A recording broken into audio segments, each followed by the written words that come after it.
नमस्कार दोस्तों, कैसे हैं आप सब। आशा करता हूं बहुत अच्छे होंगे। इस वीडियो में हम ग्रीव्स इलेक्ट्रिक मोबिलिटी लिमिटेड इस आईपीओ के बारे में बात करेंगे। ग्रीव्स इलेक्ट्रिक के आईपीओ को सेबी ने 8 मई को अप्रूवल दे दिया है। इसका ये मतलब है कि बहुत ही जल्द ये आईपीओ ओपन हो सकता है। हम जानते हैं कि बहुत सारे इन्वेस्टर्स इस आईपीओ का काफी दिनों से वेट कर रहे हैं। लोगों का इंटरेस्ट इस आईपीओ में और भी बढ़ गया है जब से शेयर मार्केट के जाने माने दिग्गज इन्वेस्टर्स विजय केडिया जी ने इस कंपनी में शेयर बाई किया है। इस वीडियो में हम आईपीओ के डेट्स और एक्सपेक्टेड प्राइस बैंड के बारे में बात करेंगे और कंपनी के पूरे बिजनेस और इसके फाइनेंशियल परफॉर्मेंस को भी समझेंगे। इस आईपीओ के अंदर काफी बड़ा शेयर होल्डर कोटा भी होने वाला है, तो उसके बारे में भी कंप्लीट जानकारी लेंगे कि शेयर होल्डर कोटा के लिए लास्ट डेट कब तक रहेगी। और वीडियो के फाइनल पार्ट में हम इस कंपनी का कंपैरिजन ओला इलेक्ट्रिक और एथर एनर्जी से भी करेंगे और देखेंगे कि कौन सी कंपनी बेस्ट है।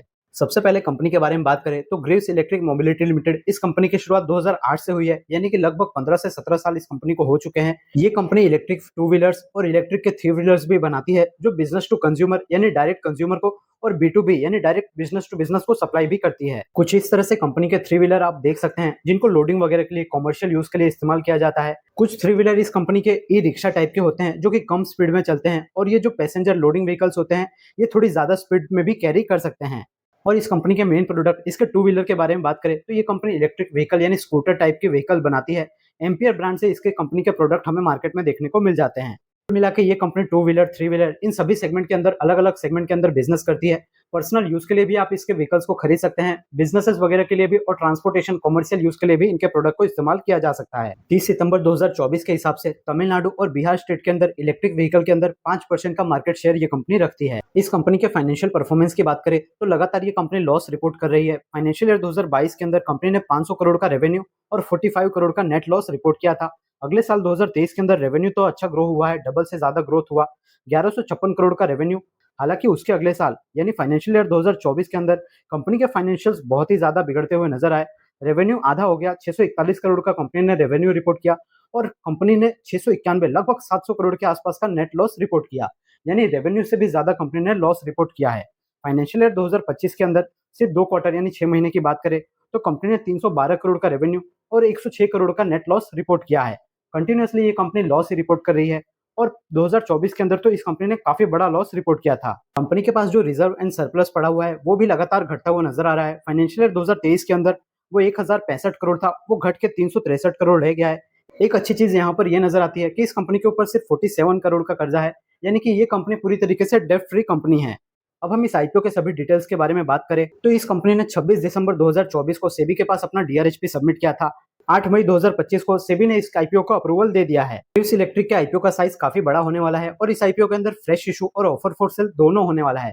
फ्रेश इशू की बात करें तो वो यहाँ पर 1000 करोड़ का होने वाला है और इस आईपीओ के अंदर offer for cell 18 crore 93 lakh लगभग 19 करोड़ शेयर का ऑफर फॉर सेल होने वाला है। तकरीबन इस आईपीओ का टोटल साइज जो है 2000 से 25 करोड़ के लगभग रह सकता है। ग्रीव्स कॉटन जो इस कंपनी की प्रमोटर कंपनी है वो यहाँ पर ऑफर फॉर सेल के जरिए 5.10 करोड़ शेयर बेचते हुए नजर आएंगे और एक और पुराने investors Abdul Latif Jameel green mobility solution ये यहाँ पर 13.84 crore shares offer for sale में बेचते हुए नजर आएंगे। कंपनी फ्रेश इशू में जो 1000 करोड़ रुपए जुटा रही है उसमें से 375 करोड़ रुपए का इस्तेमाल प्रोडक्ट के रिसर्च एंड डेवलपमेंट के अंदर करती हुई नजर आएगी।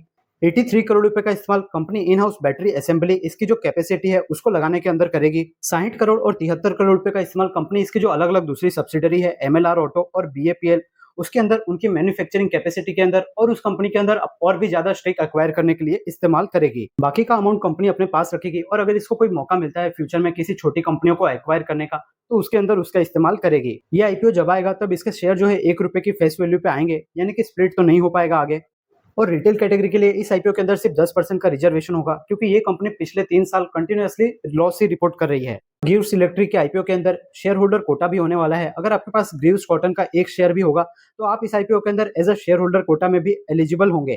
तो अगर आप भी इस आईपीओ का काफी दिनों से इंतजार कर रहे हैं, इस आईपीओ के लिए इंटरेस्टेड है, तो हो सके तो आप अपने अलग अलग डीमेट अकाउंट के अंदर एक एक शेयर बाई करके जरूर रख लीजिए, क्योंकि इसको फाइनल अप्रूवल मिल चुका है। कभी भी ये आईपीओ आ सकता है, कभी भी कंपनी अपना आरएचपी सबमिट कर देगी, तो उसके बाद फिर आप खरीदेंगे तो उसका कोई मतलब नहीं होगा।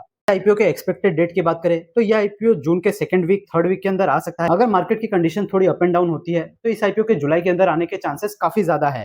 इस आईपीओ का एक्सपेक्टेड प्राइस बैंड 500 रुपए से 600 रुपए पर शेयर के बीच में हो सकता है। प्योरली अगर इलेक्ट्रिक व्हीकल के सेगमेंट के अंदर ही बात करें तो ओला इलेक्ट्रिक और एथर एनर्जी ये दो कंपनियां हमें लिस्टेड नजर आती है।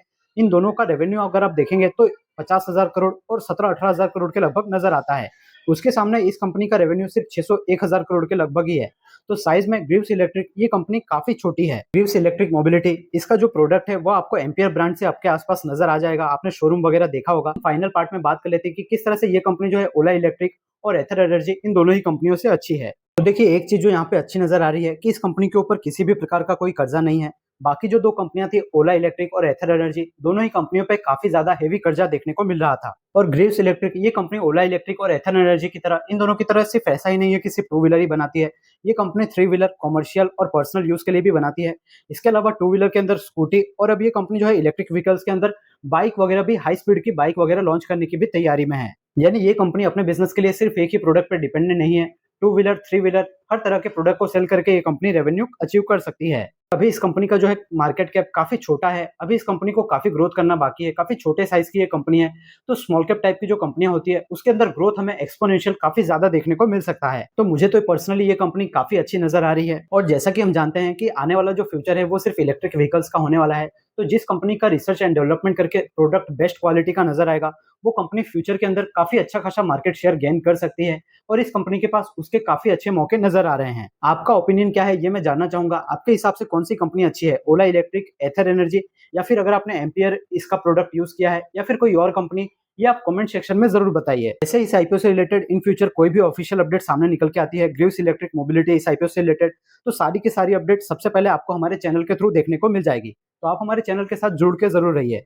अगर आपको सारी जानकारी यूजफुल और इन्फॉर्मेटिव लगी है तो वीडियो को एक लाइक जरूर कीजिए, इससे हमें बहुत मोटिवेशन मिलता है। और अगर आप पहली बार हमारे चैनल पे आए हैं तो ऐसे समय श्री स्टॉक मार्केट इस चैनल को सब्सक्राइब करके बेल आइकन को प्रेस करके रख लीजिए, क्योंकि हमारे चैनल पे आपको सभी मेन बोर्ड आईपीओ के रिव्यू, एसएमई आईपीओ के रिव्यू, अपकमिंग आईपीओ से जुड़ी हुई सारी जानकारी और इसके अलावा पर्टिकुलर एक एक शेयर का कंप्लीट फंडामेंटल और टेक्निकल एनालिसिस देखने को मिल जाता है, जो आपके लिए बहुत ज्यादा वैल्यूएबल हो जाएगा। अगर आप कोई प्रैक्टिकली डिसीजन लेना चाहोगे उस शेयर के बारे में, बाई सेल या होल्ड करने का, तो उसके अंदर आपकी बहुत ज्यादा हेल्प हो जाएगी हमारी वीडियो को देख के।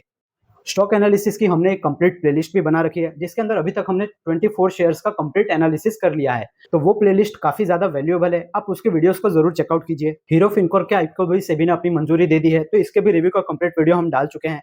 इसके अलावा एचडीबी फाइनेंशियल्स और काफी बड़ी बड़ी साइज के आईपीओ है जिनको मंजूरी मिलने वाली है, तो उसका भी कंप्लीट वीडियो हम आपके लिए लाते रहेंगे। तो आप हमारे चैनल के साथ जरूर जुड़े रहिए। अभी हमारी यूट्यूब फैमिली बहुत ही जल्द 1000 प्लस मेंबर्स की होने वाली है, सिर्फ 4 ही सब्सक्राइबर बचे हैं। तो फटाफट से आप भी हमारी यूट्यूब फैमिली का पार्ट जरूर बन जाइए। Share market, IPO market, grey market premium, इन सभी की वैल्यूएबल और इंपॉर्टेंट न्यूज जानने के लिए आप हमारे व्हाट्सएप चैनल और टेलीग्राम चैनल को ज्वाइन करके जरूर रख लीजिए। अगर आपका कोई फीडबैक है या कोई क्वेश्चन है तो आप कमेंट सेक्शन में बता सकते हैं। बाकी मैं मिलता हूं आपसे नेक्स्ट वीडियो में, तब तक के लिए याद रखिए, the more you learn the more you earn. Thank you.